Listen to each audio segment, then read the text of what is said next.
thank you for tuning in to Nathan and I's presentation on Biblical Tragic Heroes. Part 1.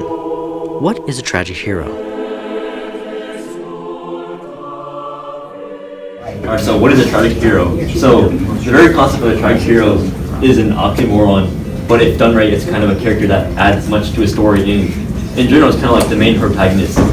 So, it can be any birth, but it's often of noble birth, and it is often ambitious, or has harmonia or tragic falls, and is written in a way to create sympathy within the audience. So like when they eventually fall, people feel for them and feel empathy.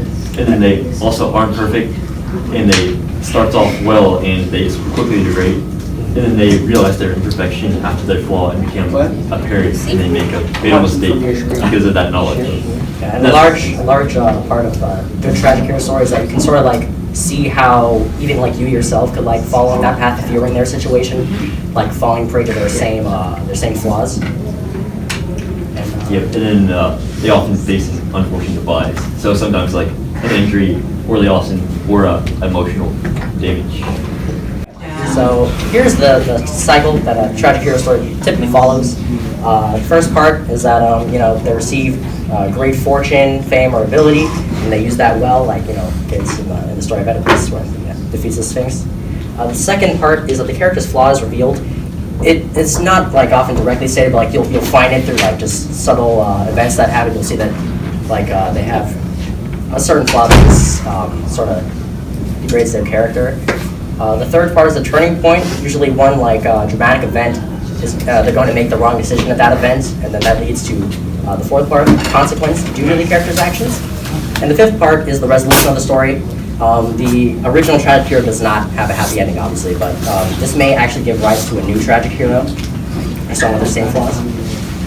Yeah, that's basically this. And then so for example, for Oedipus Rex would be Creon, because he's now named after Oedipus' fall. Okay. So how are biblical tragic heroes similar to other tragic heroes? One thing that's interesting is that every hero in the Bible has a flaw, and that's intentional. We'll explain why later.